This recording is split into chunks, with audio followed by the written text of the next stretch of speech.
kumain. Awawa ikaw? Akain na. Akain na ikaw. Mamaya lala kakain ikaw. Antay ka lang dyan. Ugas lang ako plato, laling no. Ay, tot naganda siya, oh. Ugas lang tayo plato, oh. Uhugas, luluto. Tapos luluto. Kain ka na. Sagot. Kain ka na. Awawa na ikaw. Awawa na daw siya, lalang, oh. Ito guys, oh. Awawa na daw yung lalang namin, oh. Gutom na siya. Gutom na yan? Good afternoon guys. Ito na naman po si Ate Sil. Mag-umpisa nag-asikaso guys kasi paggabi na uwian na ng mga trabahador. Kaya tayo ay tapos maghugas, ay magsasaing. Araw-araw nang paulit-ulit na lang gawain ng nanay sa loob ng bahay. Paulit-ulit.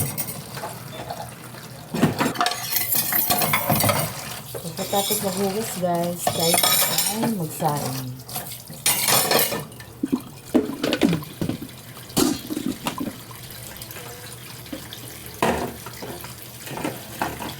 Natira pa ko isang mangga guys. Kagabi kumain ko ng mangga. Kainin ko ito mamaya.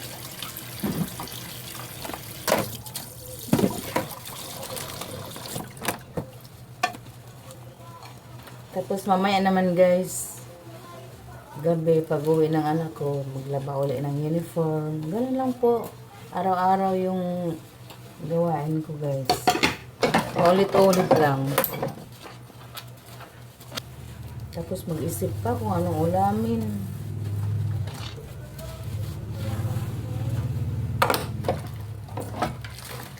Ang hirap din mag-isip, araw-araw ulam. Baon kinabukasan. Ay, nako.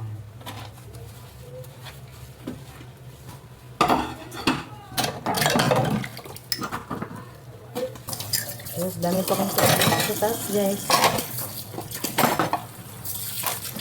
Puti pa ang Ate Sil, no?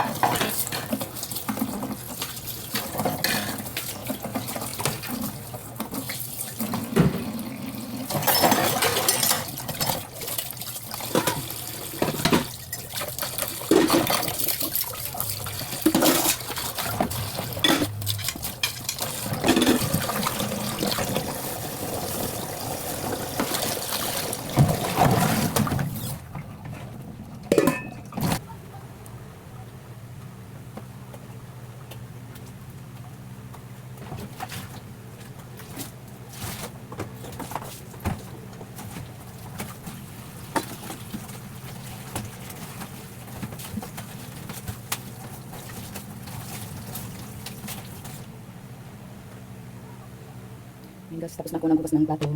Ay, magsaing naman tayo guys. Dami pang kanin. Siguro ang gagawin ko na lang ay initin ko na lang siya guys.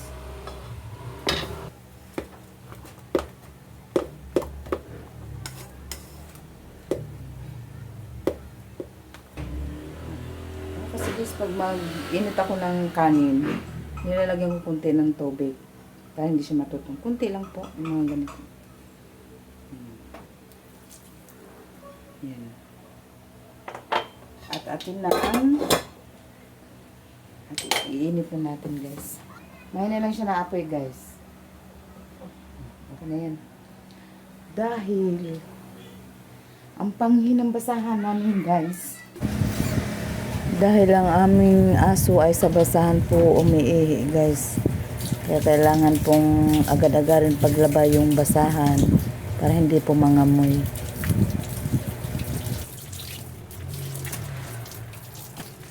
Ay, galing! Labi-labi tayo galing! Sana inihihan naman ang alat ng aso guys. Kasi sobrang panghi guys. Pag hindi mo na ilagay paglaba yung basahan. Kaya, kailangan agadin. Ayan.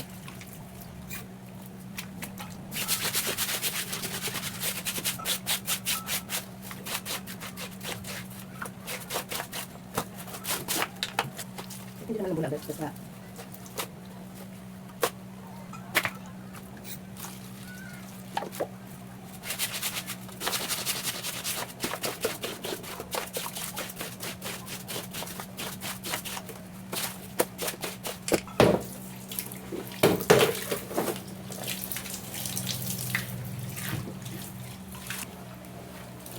Sobrang sikip ng labahan ko guys. Siguro magkasya lang dito ay 2 planggana lang.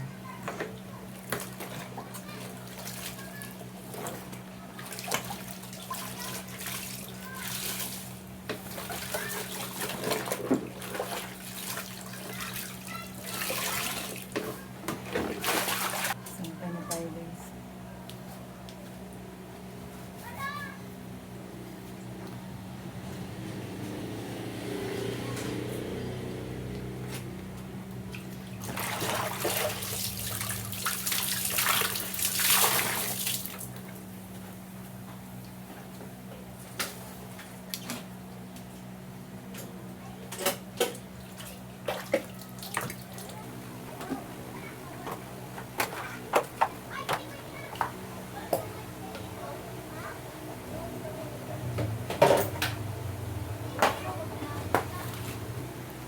At dito ko natapusin ang aking vlog guys.